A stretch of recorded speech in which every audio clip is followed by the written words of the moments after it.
Hello everyone, welcome to our channel stock market investment. आज हम बात करने वाले हैं इंडिया बुल हाउसिंग फाइनेंस के बारे में और क्या न्यूज़ निकल के आ रही है। आज आप देखेंगे तो 2% की तेज़ी है इसमें और करीबन 198.9 पे इसलिए क्लोजिंग दी है। तो इंडिया बुल हाउसिंग फाइनेंस का बेसिक एक ज़रा हम देख लेते हैं कंपनी के बारे में, फिर आगे देखेंगे कि क्या न्यूज़ निकल के आई और क्या फ्यूचर हमारे हिसाब से होना चाहिए इंडिया बुल हाउसिंग फाइनेंस का। तो India bull housing finance house financing company है। ये एक स्मॉल कैप कंपनी है with market share of 8,161 crore. आप देखेंगे हाई वॉलेटाइल कंपनी है ये, 3.48 टाइम्स ये निफ्टी के से ज़्यादा वॉलेटाइल है। पीई आप देखेंगे तो 3.82 का है, जहाँ पे सेक्टर का पीई आप देखेंगे तो 20.67 का है। पीबी आप देखेंगे तो 0.53 है, सेक्टर का 1.8 है। डिविडेंड 15.58% है, सेक्टर का डिविडेंड 0.86% है। 50% ऑफ द एनालिस्ट ने इसको बाय रेटिंग दिया हुआ है। और हमारे हिसाब से भी आप देखेंगे तो इंडिया बुल्स एक ऐसा शेयर है जो करीबन 1700-1800 तक जाके यहाँ आया है। कंपनी बहुत ज़्यादा न्यूज़ में थी, कंपनी के ऊपर बहुत एलिगेशन लगे थे, काफ़ी PIL इस पे डाले गए थे कि इसमें ये दिक्कत है वो दिक्कत है, बट कोई भी चीज़ प्रूव नहीं हुई है। अब चलिए हम देखते हैं कि क्या न्यूज़ निकल के आ रही है इंडिया बुल्स हाउसिंग फाइनेंस के बारे में, और वो इन्वेस्टर के लिए प्लस है कि माइनस है, इसको भी हम ज़रा एनालाइज करने की कोशिश करेंगे। और मैं आपसे रिक्वेस्ट करना चाहूँगा कि अगर अभी तक आपने हमारे चैनल को सब्सक्राइब या लाइक नहीं किया है तो प्लीज़ इसे सब्सक्राइब ज़रूर कीजिए, इससे हमें आगे और वीडियो बनाने का मोटिवेशन मिलता है। चलिए आगे बढ़ते हैं न्यूज़ की तरफ। तो आप देखेंगे आज 10 सितंबर को इंडिया बुल हाउसिंग फाइनेंस ने, कल 10 सितंबर को इन्होंने NSE को एक लेटर सबमिट किया है जिसमें इन्होंने कहा है India bull housing finance limited the company sells part of its stake in Oak North bank limited. अब शायद आपको पता हो या जो ट्रैक करता है इंडिया बुल हाउसिंग फाइनेंस उसको पता हो कि ओक नॉर्थ जो बैंक है ये नवंबर 2015 में इंडिया बुल्स में इसमें 663 करोड़ का इन्वेस्टमेंट किया था 40% स्टेक के लिए। अभी ये आप इतना समझ लीजिए, फिर हम जैसे जैसे आगे बढ़ेंगे आपको समझ में आ जाएगा। तो 40% stake India bulls housing finance का ओक नॉर्थ बैंक लिमिटेड में है और ये UK बेस्ड बैंक है जिसमें ये भी मॉर्गेज लोन के बिजनेस में है।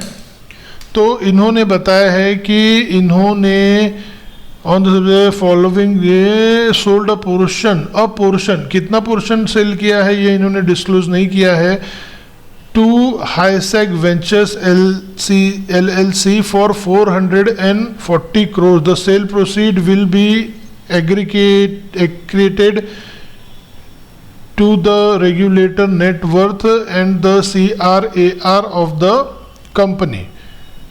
Financial Times ranked Oak North Bank as the fastest growing company in Europe across all the sectors in its FT 1000 Europe's fastest growing company 2020 ranking। तो okay north वहाँ की बहुत ही बेहतरीन बैंक है।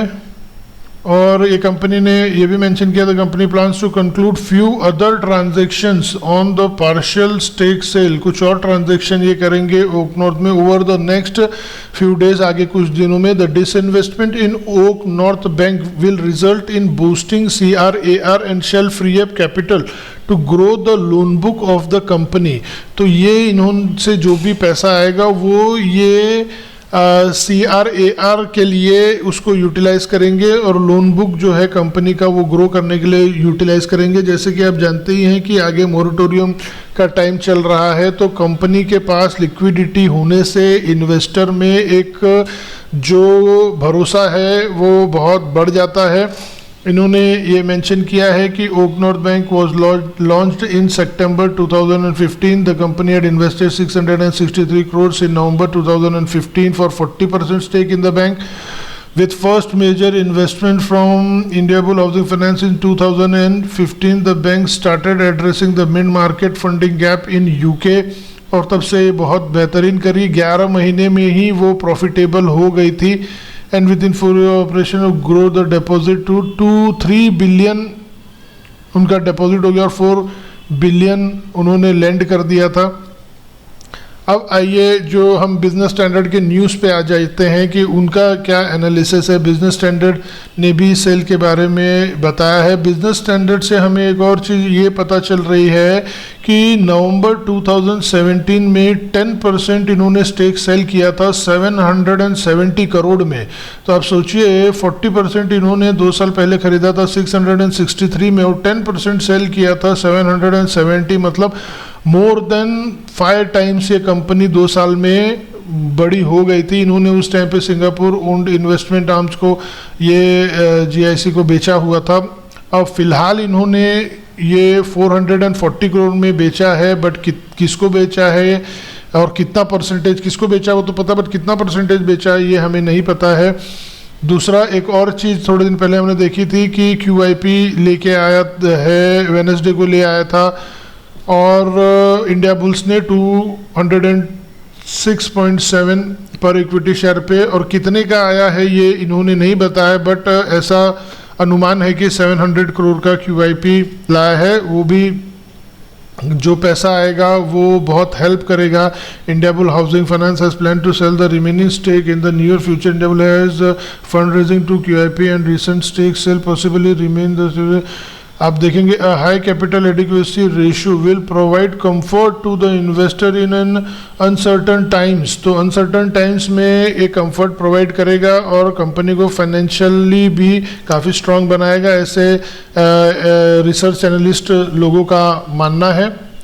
आइए हम थोड़ा ग्राफ देख लेते हैं. अब हम क्या एक्सपेक्ट कर रहे हैं वो भी हम देख लेते हैं. फ़िलहाल 200 के करीब ये कंपनी चल रही है और हमारे हिसाब से काफ़ी बेहतर कर रही है कंपनी अपनी जो पुराना इन पे कॉन्फिडेंस था वो लाने के लिए. और आप देखेंगे तो ये काफ़ी गिर गया था, 90 रुपये के लेवल तक आ गया था, 95 के लेवल तक आ गया था आफ्टर जो कोविड का अनाउंसमेंट हुआ था. उसके बाद वहाँ से इसने बहुत अच्छा रिकवरी किया, 270 तक ये गया और फिर ये 200 पे मिल रहा है.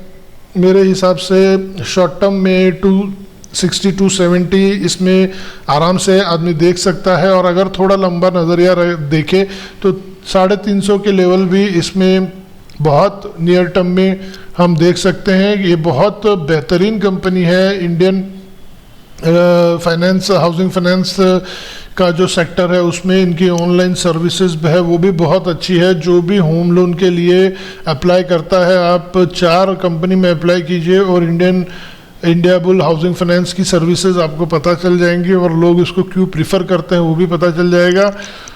मेरे तरफ से ये राय है. बट आगे इन्वेस्टमेंट करने के लिए आप अपने फाइनेंशियल एडवाइज़र से ज़रूर कंसल्ट कर लीजिए. मैं ये डिस्क्लोज करता हूँ कि ये कंपनी मेरे पोर्टफोलियो में है.